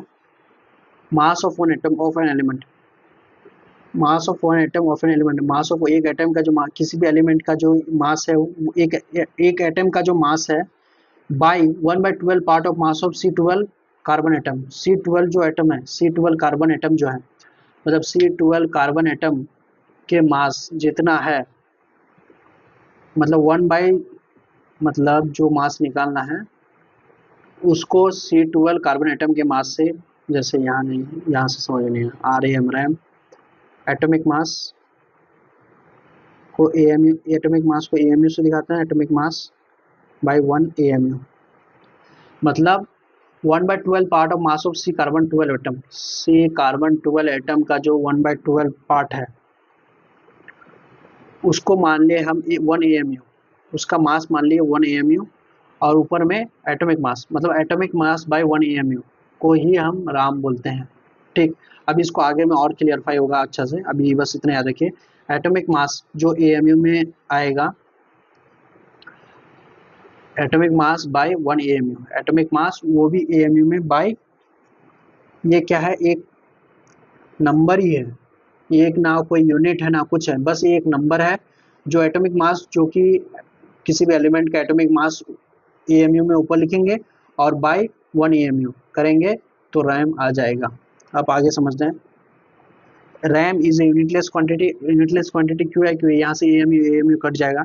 RAM is just a number, RAM एक नंबर ही है, which represent total number of nucleons present, जो रिप्रेजेंट करता है टोटल नंबर ऑफ न्यूक्लियंस, उसमें कितना न्यूक्लियंस है, न्यूक्लियंस माने प्रोटॉन्स प्लस न्यूट्रॉन, उसमें प्रोटॉन प्लस न्यूट्रॉन कितना है वही रिप्रेजेंट करता है, number of protons plus number of neutrons. Atomic mass बराबर रैम इंटू AMU।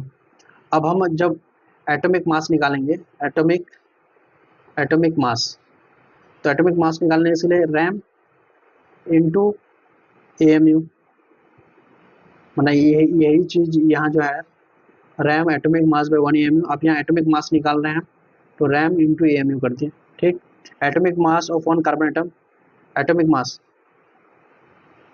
मास जो है वन कार्बन एटम का जो एटॉमिक मास है कितना है, 12, ये रैम 12 आ गया इंटू 1 AMU, मतलब 12 AMU। एक कार्बन एटम का जो वन कार्बन एटम एटॉमिक मास, एक कार्बन एटम, एक कार्बन जो एटम है उसका जो मास है कितना है, 12 AMU। अब यहाँ से समझ में आएगा अच्छा से, AMU एटॉमिक मास यूनिट। अब AMU क्या है, एटॉमिक मास यूनिट, AMU का फुल फॉर्म होता है एटॉमिक मास यूनिट, ठीक। अभी हम समझ रहे हैं एटॉमिक मास यूनिट क्या है। It is a reference unit, ये एक रेफरेंस यूनिट है। AMU क्या है, एक रेफरेंस यूनिट है which is use to measure, जिसको इस्तेमाल किया जाता है मेजर करने के लिए वेरी स्मॉल एंटिटीज, बहुत छोटे छोटे एंटिटीज को, सजेस एटम्स एंड मॉलिक्यूल्स, जैसे कि मॉलिक्यूल्स और एटम्स को नापने के या फिर मेजर करने के लिए इस्तेमाल किया जाता है। मतलब AMU क्या है, AMU एक रेफरेंस यूनिट है, मतलब एक रेफरेंस यूनिट के तौर पर लिया गया है, जो क्या करता है, नापता है जो स्मॉल एंटिटीज़ है, बहुत छोटे छोटे एंटिटीज़, उसको नापने के लिए AMU का इस्तेमाल करते हैं। जैसे कि एटम्स मॉलिक्यूल्स में इस्तेमाल, मतलब एटम्स मॉलिक्यूल्स है, बहुत छोटे छोटे एंटिटीज़ है, उसको नापने के लिए AMU का इस्तेमाल किया जाता है एक रेफरेंस यूनिट के तौर पर, ठीक। 1 AMU, एक AMU जो है 1/12 part of mass of 1 AMU, ये 1 AMU जो है, ये 1 AMU ये एक रेफरेंस यूनिट के तौर पर लिया गया है, जो कि स्मॉल एंटिटीज को नापता है, जैसे कि एटम्स मॉलिक्यूल्स को मेज़र करने के लिए एक रेफरेंस यूनिट लिया गया है एएमयू। 1 एएमयू बराबर होता है 1/12, 1/12 part of mass of 1 carbon 12 atom. ये 12 एटम आइसोटॉप्स है, आइसोटॉप्स मतलब 1 कार्बन में 12 1 कार्बन 12 एटम्स आइसोटॉप्स, मतलब 1 एएमयू बराबर है 1/12 पार्ट, मतलब 1 कार्बन 12 के जो आइसोटॉप्स हैं, कार्बन 12 जैसे कार्बन है, कार्बन के उसके आइसोटॉप्स आते हैं, कार्बन 12 के जो आइसोटॉप्स हैं उसका जो 1/12 पार्ट का मतलब 12 पार्ट है, मतलब कार्बन 12 जो एटम है, कार्बन 12 एटम है उसका 12 हिस्सा है। 12 हिस्सा का जो एक हिस्सा है, एक हिस्सा का जो मास है वही एएमयू है। मतलब यहाँ देखिए, यहाँ से समझ में आ रहा है। जैसे यहाँ अब ये इसको पूरा से एक बार फिर से समझेंगे। जैसे मास ऑफ 1 कार्बन 12 एटम, ठीक, जिसका मास कितना 1.9926 into 10⁻⁻23 gram by mass spectrometry, मतलब इसको जो नापा गया बाय मास स्पेक्ट्रोमेट्री से नापा गया कितना है 1.99 इंटू 10⁻⁻23 ग्राम। ठीक, ये कार्बन एटम का मास इतना है। ठीक, तो 1 एएमयू बराबर कितना होगा, 1 एएमयू बराबर हो जाएगा 1 एएमयू बराबर हो जाएगा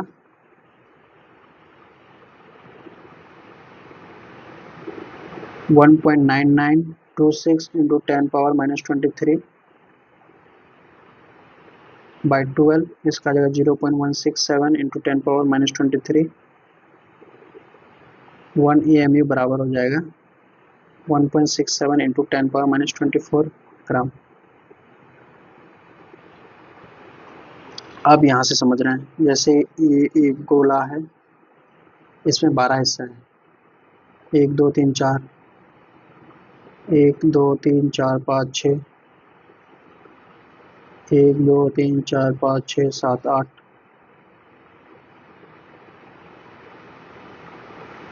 1 2 3 4 5 6 7 8 9 10, ऐसा 12 हिस्सा हो गया। तो यहाँ क्या बोला गया है, एक हिस्सा को डार्क कर दिया हम। ठीक, 1 पार्ट बराबर होता है 1 एएमयू, एक पार्ट जो है, एक पार्ट बराबर है 1 एएमयू। ठीक, और 1 एएमयू बराबर होता है 1.67 इंटू 10⁻⁻24 ग्राम।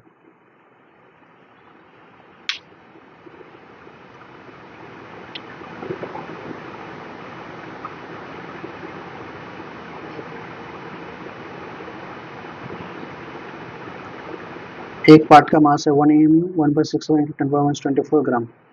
ठीक, आ गया ये एक पार्ट। यहाँ 12 पार्ट है, 12 part of mass of 1 C carbon atom 12 AMU isotopes. ठीक, अब इसको हम समझते हैं शुरू से।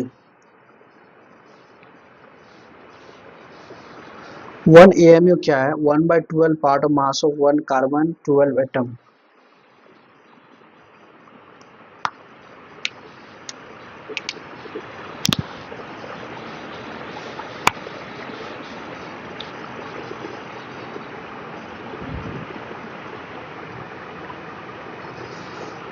मतलब नॉर्मली ये याद रखना है, ये सब जितना पड़े ये सब भूल जाओ।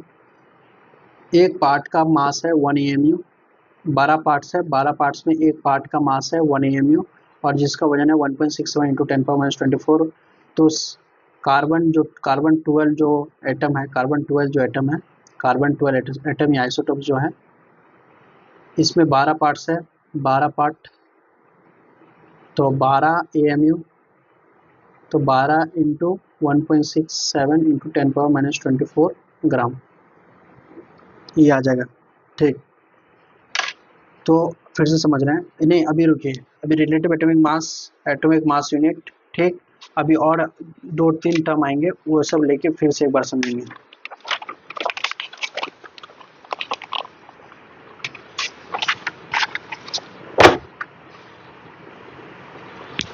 यहाँ नोट में क्या लिखा, 1 AMU is also known as unified mass. 1 AMU को जाना गया यूनिफाइड मास के नाम से भी जानते हैं या 1 डाल्टन के नाम से। मतलब 1 AMU को यूनिफाइड मास या डाल्टन के नाम से, 1 डाल्टन के नाम से भी जानते हैं। ठीक, 1 AMU बराबर हो जाता है 1 U, यूनिफाइड मास को स्मॉल यू से दिखाता है, या 1 डाल्टन। ठीक, मोल क्या है? It is one of the 7 basic SI unit which is use to represent amount of substance. ये जो हम 7 यूनिट्स पढ़े थे शुरू में, वो 7 यूनिट्स में उसमें से एक मोल भी एक SI यूनिट में आता है जो रिप्रेजेंट करता है अमाउंट ऑफ सब्सटेंस, कितना अमाउंट ऑफ सब्सटेंस है। It was first introduced by Ostwald's. ये जो सबसे पहले जो इंट्रोड्यूस किया था, कौन किया था? ऑस्टवाल्ड्स ने ही इंट्रोड्यूस किया था। विच मीन्स हेल्प और कलेक्शन, विच मीन्स जिसका मतलब होता है हिप और कलेक्शन। हिप मतलब एक जगह इकट्ठा चीज़ें, या कलेक्शन बहुत सारे चीज़। जैसे 1000 में 12 यूनिट्स होता है। एक क्रॉस आइटम्स, सबसे पहले जो मोल जो टर्म जो इस्तेमाल किया था वो कौन किया था? ऑस्टवाल्ड्स ने सबसे पहले इसको इस्तेमाल किया था, क्या बताने के लिए? जैसे जिसका मीन्स हिप और कलेक्शंस बताने के लिए। जैसे कि 1000 बराबर होता है 12 यूनिट्स। वन ग्रॉस आइटम होता है 144 यूनिट्स। और 1 स्कोर बराबर होता है 20 पॉइंट्स। ये याद रखना है, ये सब चीज़ कभी सवाल के फॉर्म में आ सकता है। 1000 तो नॉर्मल है 12 यूनिट्स, 1 क्रॉस बराबर होता है 144 और 1 स्कोर बराबर होता है 20 पॉइंट। ठीक, और ये जो है 1 मोल जो है, it is a collection of 6.023 into 10⁻23 particles. मतलब ऑसवाल्ड ने ही सबसे पहले मोल जो है, ये एक 7 जो ऐसा यूनिट है उसमें से अमाउंट ऑफ सब्सटेंस को रिप्रेजेंट करने के लिए इस्तेमाल किया जाता है। ऑसवाल्ड ने ही सबसे पहले इसको इंट्रोड्यूस किया था, क्या करने के लिए? हीप और कलेक्शंस को बताने के लिए। ये जो मोल है, 1 मोल जो है, ये कलेक्शन है। क्या कलेक्शन किस चीज़ का? 6.023 इंटू 10⁻23 पार्टिकल्स का कलेक्शंस है। मतलब 1 मोल में इतने सारे पार्टिकल्स आते हैं। ठीक, इतने सारे पार्टिकल्स आते हैं। तो 1 मोल बराबर हो गया 6.023 इंटू 10⁻23 इंटिटी। अब इंटिटी में कोई भी आ सकता है, इंटिटी में पार्टिकल, मॉलिक्यूल, एटम्स कुछ भी आ सकता है। और इसको ही एवोगैड्रोस नंबर बोलते हैं। एवोगैड्रोस नंबर या NAC के फॉर्म में दिखाते हैं। 1 मोल बराबर इतना इंटिटी। अब इंटिटी में कुछ भी आ सकता है, मॉलिक्यूल, एटम्स, आयंस, ये कुछ भी आ सकता है। तो 1 मोल बराबर आ गया Na एटम्स। ठीक, 1 मोल बराबर हो गया Na मॉलिक्यूल्स। 1 मोल बराबर हो गया Na आयंस। ठीक, 1A बराबर हो गया Na इलेक्ट्रॉन्स। 1 मोल बराबर हो गया Na प्रोटॉन्स। ठीक, 1 मोल बराबर हो गया Na न्यूट्रॉन। ये प्रोटॉन को पॉजिटिव, न्यूट्रॉन। ठीक, अब रिलेशन, ये चीज़ क्लियर हुआ कि मोल जो है, ये ऐसा यूनिट्स जो 7 यूनिट्स है उसमें से एक यूनिट्स अमाउंट ऑफ सब्सटेंस को रिप्रेजेंट करने के लिए ऐसा यूनिट में है।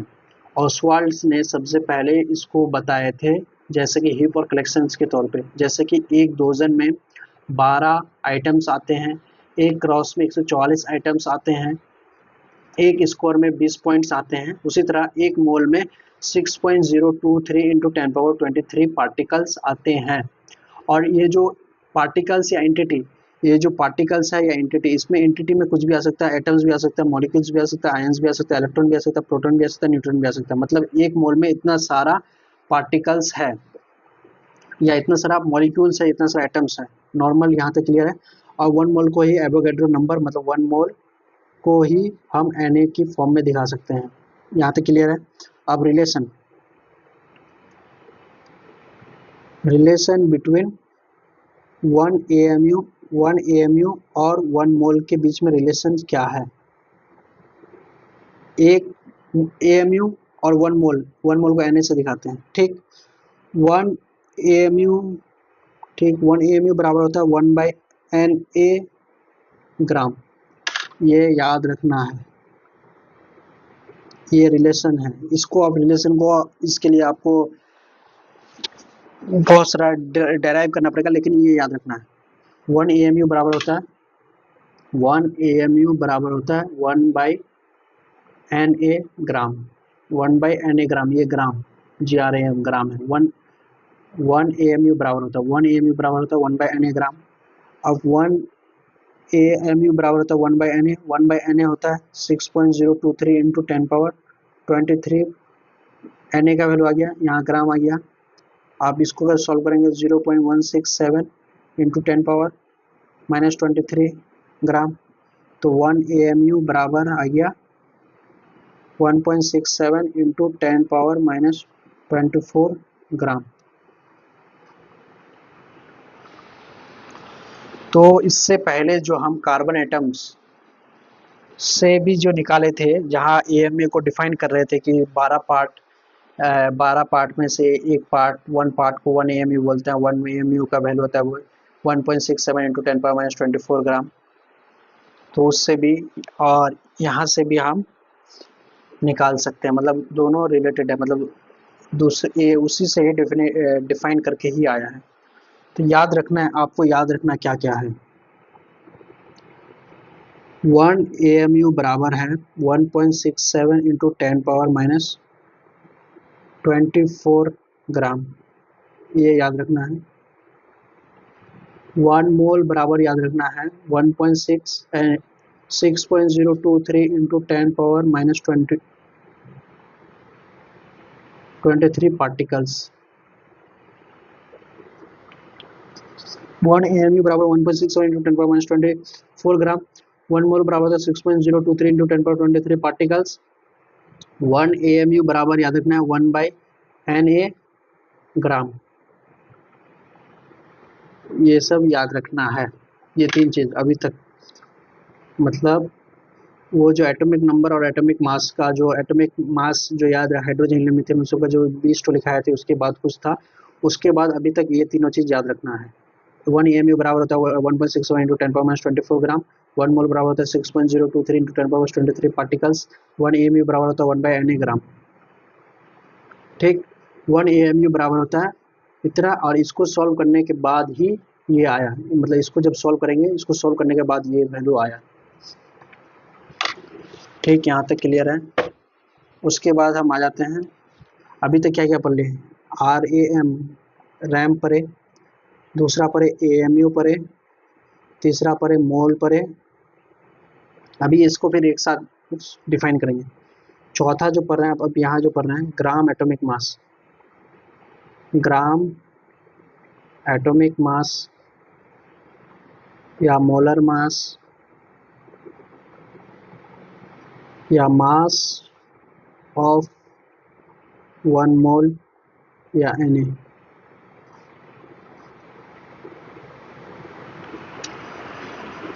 ग्राम atomic mass, molar mass, mass of 1 mole Na।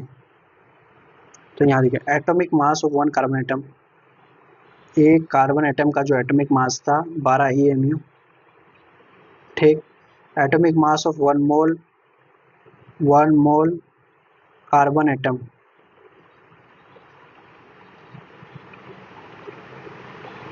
एक कार्बन एटम का 12 AMU, तो 1 मोल, मतलब 1 कार्बन एटम का इतना, तो 1 मोल का कितना होगा 12 AMU into Na।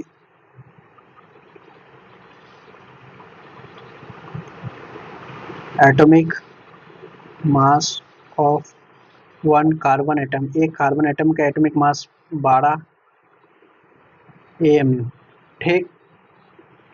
Atomic mass of 1 मोल, 1 मोल माने 1 मोल मतलब हो गया Na 1 मोल कार्बन एटम, मतलब इतना सारा कार्बन एटम है 1 मोल। ये जो नंबर ऑफ पार्टिकल्स, मतलब नंबर ऑफ कार्बन एटम है इतना सारा, तो 12 इंटू Na, मतलब यहाँ एक का है, एक का अगर इतना है तो 1 मोल में 6.023 इंटू 10⁻23 आता है, तो इतना सारा कार्बन एटम का मास इतना, इतना नॉर्मल है, इतना आ जाएगा, इतना AMU। ठीक, तो 12 AMU इंटू Na। ठीक है, तो 12 की जगह 12 AMU। आप यहाँ हम देख सकते हैं 1 AMU बराबर होता है 1/Na। ये रिलेशन यहाँ से लिए, तो AMU की जगह हम ये रिलेशन लिख लिया 1/Na into gram into Na। Na से Na गया तो यहाँ आ गया 12 ग्राम। मतलब mass of 1 mole carbon atom, मतलब mass of 1 mole carbon atom का जो atomic mass of 1 mole carbon atom, atomic mass of 1 mole carbon atom का जो मास है वो कितना है, 12 ग्राम है।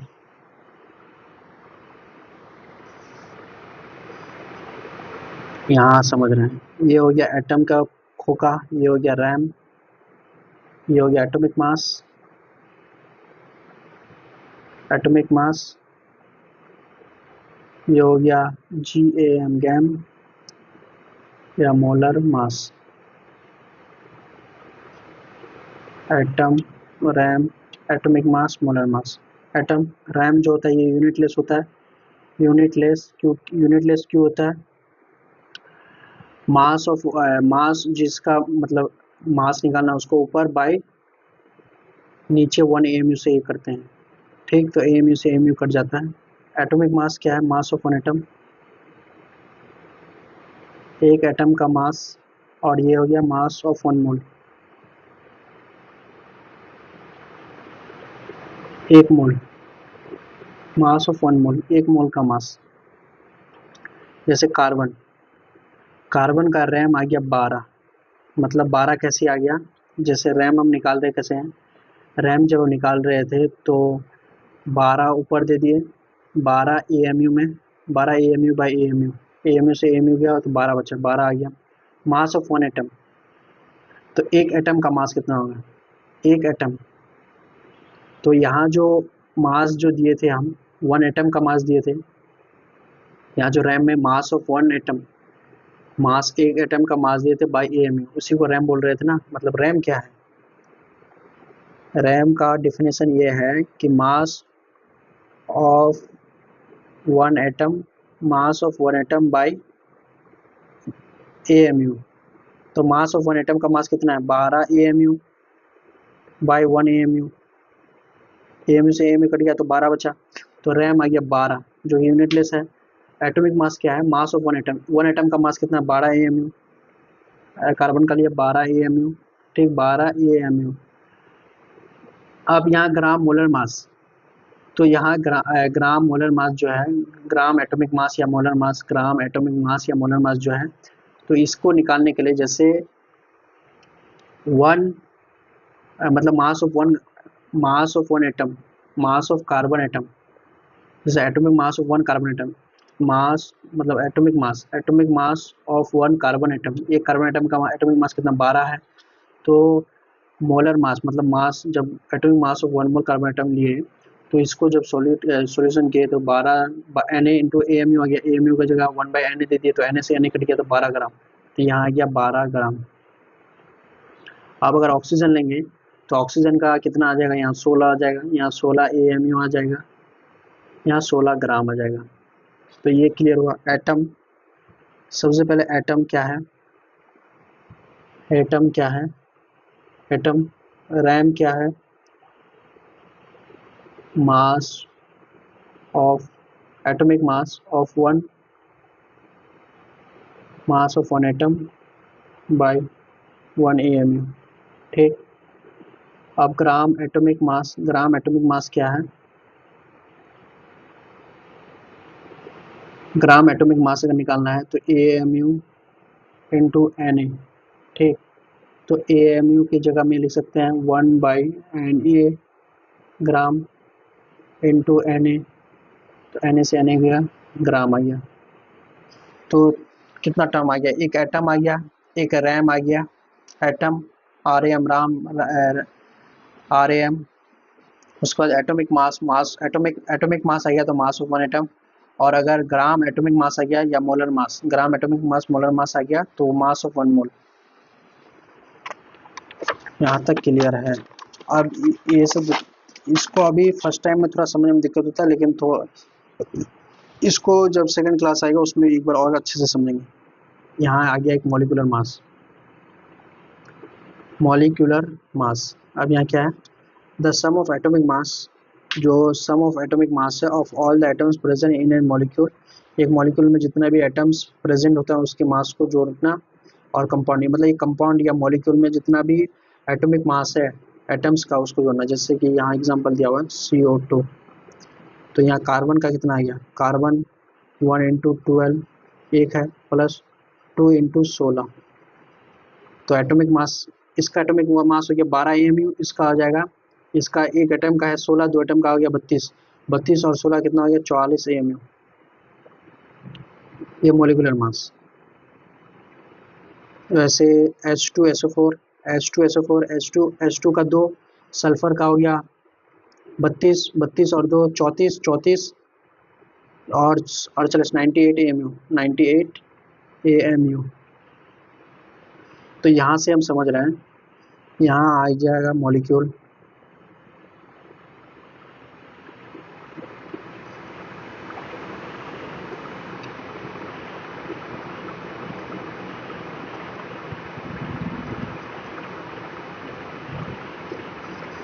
मॉलिक्यूल यहाँ RMM,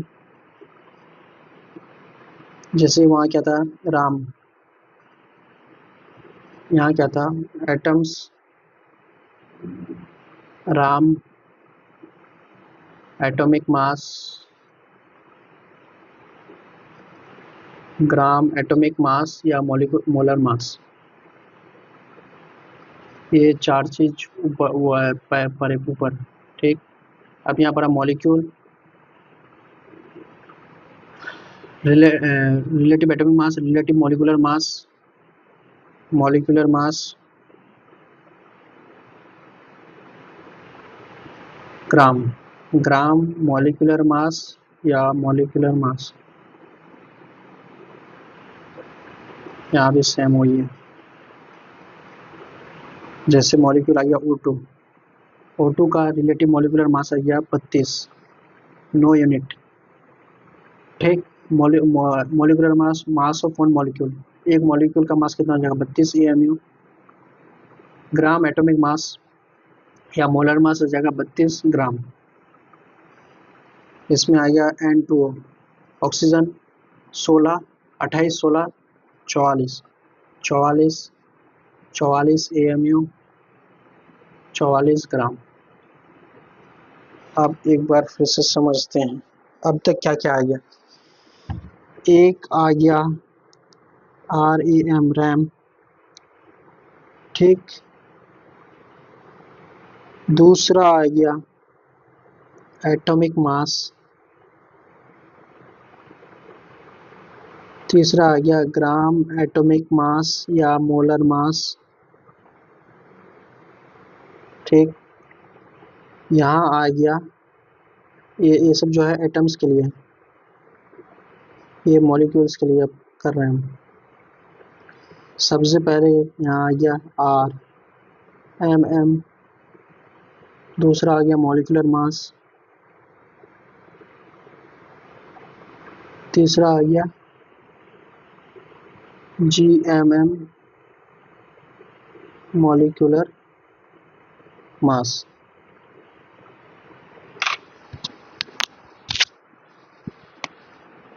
मॉलिक्यूलर मास, यहाँ भी मोलर मास।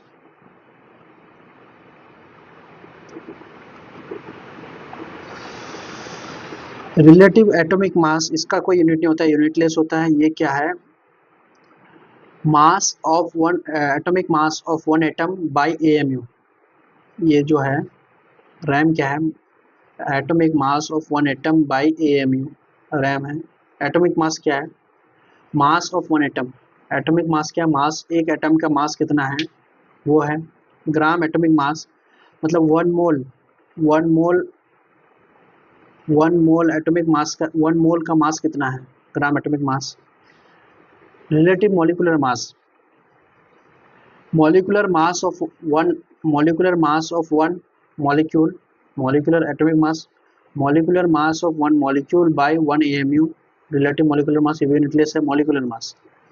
मॉलिक्यूलर मास का यूनिट होता है AMU।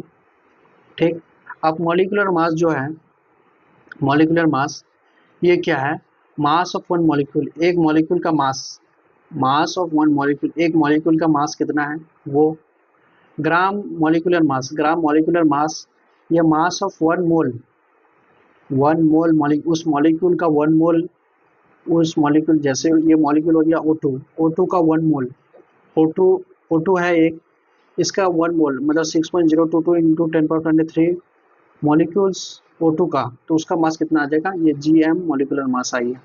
ठीक, तो ये मास ऑफ वन मोल, इसको यहाँ तक हो गया। अब एक आ गया एक्चुअल मास, एक और टर्म है, ये सब टर्म है। एक आ गया क्या, actual mass, ACTUAL, actual mass. Actual mass क्या है, मास ऑफ वन एटम, एक एटम का मास और एक molecule when express in gram is known as its actual mass. मतलब एक एटम है एक एटम, ये समझ लो एक एटम है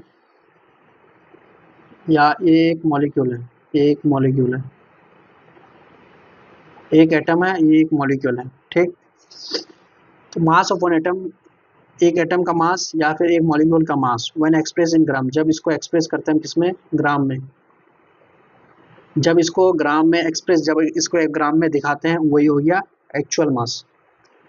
जैसे atomic mass of one carbon atom, एक कार्बन एटम का जो एटॉमिक मास होता है, atomic mass 12 AMU, actual mass of one carbon atom 12 into 1.16 into 10⁻24 gram.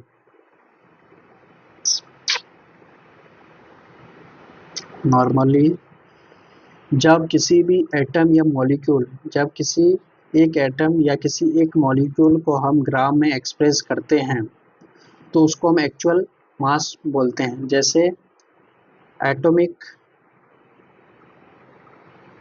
Mass of one carbon atom, एक कार्बन एटम का जो एटॉमिक मास है वो 12 AMU है, 12 AMU।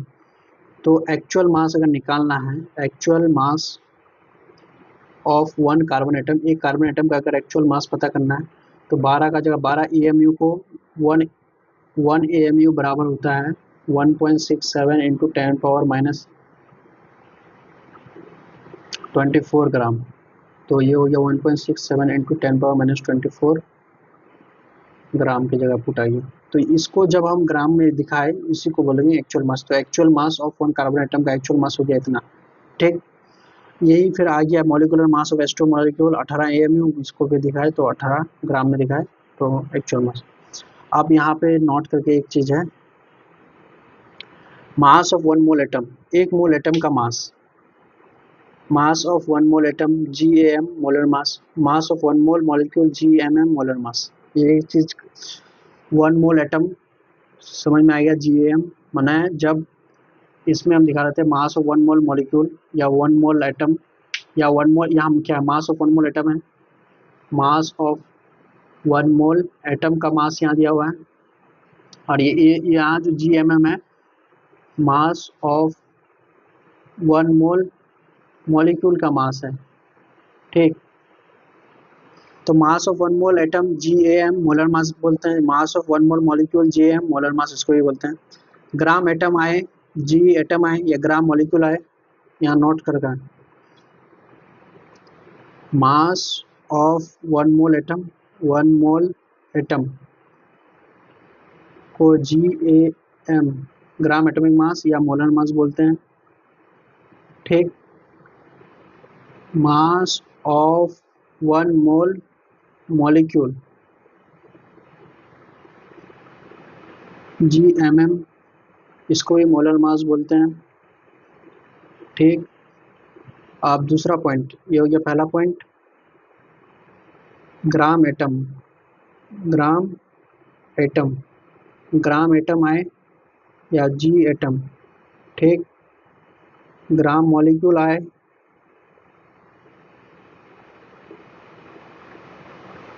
G molecule, gram ion आए,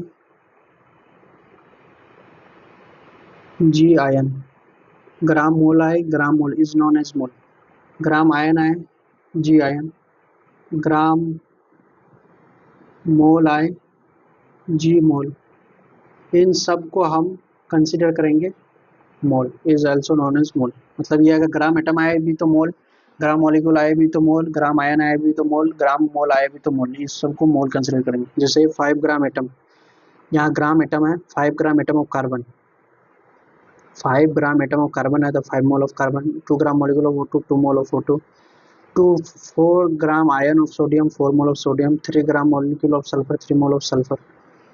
तो ये एग्जांपल्स है, जैसे कि 5 ग्राम एटम, तो यहाँ आ जाएगा 5 मोल, 2 ग्राम मॉलिक्यूल तो 2 मोल, 4 ग्राम आयन तो 4 मोल,